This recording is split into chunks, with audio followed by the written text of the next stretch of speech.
আজ পর্যন্ত ভারত জুলাই বিপ্লব মানতে পারে নাই, মেনে নেয় নাই। এটা শুধু আমি বলছি না, এটা স্বয়ং চিফ অ্যাডভাইজার বলছেন, ইউএনএ বসে বলছেন। তিনি সাক্ষাৎকার দিয়েছেন একজন ভারতীয় সাংবাদিককে, সেখানে তিনি কয়েকটি কথা বলেছেন। তার মধ্যে প্রথম কথা যেটি বলেছেন যে আজ পর্যন্ত ভারত জুলাই বিপ্লব মানতে পারে নাই, এবং এটাই ভারতের সাথে আমাদের সম্পর্ক উন্নয়নের প্রথম বাধা, যে তারা জুলাই বিপ্লব মানতে পারছে না। তো জুলাই বিপ্লব না মানলে তাদের সাথে কিভাবে সম্পর্কের উন্নয়ন হবে? তো এর একটা প্রমাণ আমি আপনাদেরকে দেই, যে সেটা তো উনি বলেছেন, মানে আমাদের প্রধান উপদেষ্টা বলেছেন। হর্ষবর্ধন শ্রিংলা, যিনি ঢাকায় ইন্ডিয়ান হাই কমিশনার ছিলেন এবং ভারতের পররাষ্ট্র সচিব হয়েছিলেন, এবং যিনি বিজেপির সাথে খুব ক্লোজ এবং মোদির সাথে ক্লোজ, এবং ভারতের যে পররাষ্ট্র মন্ত্রী এখন আছেন জয়শঙ্কর, তার সাথে ঘনিষ্ঠ। তিনি কদিন আগে বলেছেন একটা বক্তৃতায় যে বাংলাদেশকে ইঙ্গিত করে বলেছেন যে ভারতের কোন নেইবারিং স্টেটের কোন ইন্টারনাল অ্যাফেয়ার থাকতে পারবে না। এই কথার মাধ্যমে তিনি প্রমাণ করে দিয়েছেন, হর্ষবর্ধন শ্রিংলা, যে তিনি দক্ষিণ এশিয়ার কোন রাষ্ট্রের স্বাধীনতায় বিশ্বাস করেন না। কারণ যদি তিনি স্বাধীনতায় বিশ্বাস করতেন, তাহলে তিনি এটা বলতে পারেন না যে বাংলাদেশ প্রসঙ্গে তিনি বলেছেন যে বাংলাদেশের কোনো অভ্যন্তরীণ বিষয় থাকতে পারবে না। তার মানে বাংলাদেশ এখনো হর্ষবর্ধন শ্রিংলার মতে ভারতের একটি উপনিবেশ, আদারওয়াইজ এই কথা তিনি বলতে পারতেন না।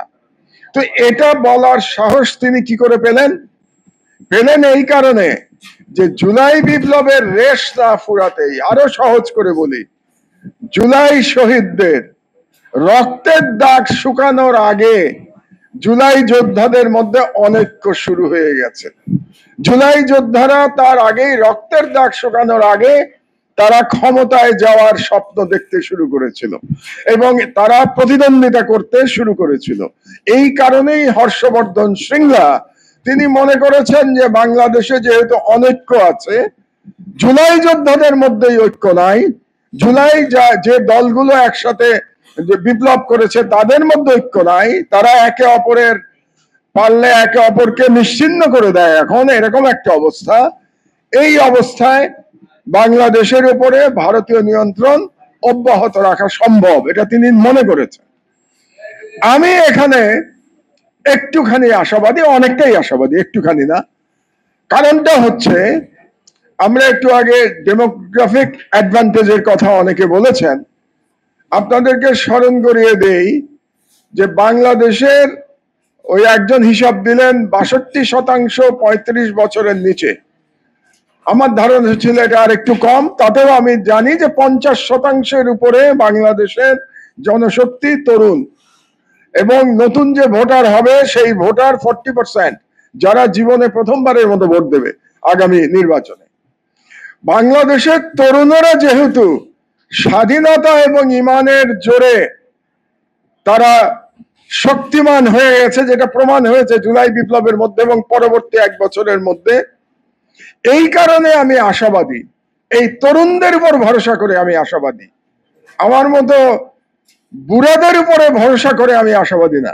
আমি আশাবাদী তরুণদের কারণে, যে তারা বাংলাদেশকে আর কখনো ভারতের উপনিবেশে পরিণত হতে দেবে না, সেটা বাংলাদেশের।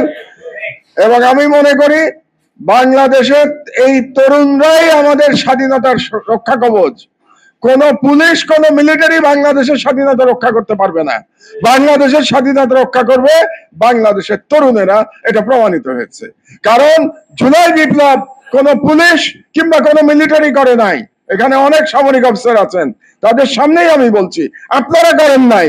জুলাই বিপ্লব করেছে বাংলাদেশের তরুণেরা, জীবন দিয়ে করেছে, এবং তাদের হাতে কোনো অস্ত্র ছিল না। সুতরাং এই কারণেই আমি আশাবাদী, যতই হর্ষবর্ধন শ্রিংলা তার হেজেমনিক মেন্টালিটি প্রকাশ করুন না কেন, বাংলাদেশের তরুণদের সীসা ঢালা ঐক্যের সামনে তারা বারে বারে ইনশাআল্লাহ পরাজিত হবেন।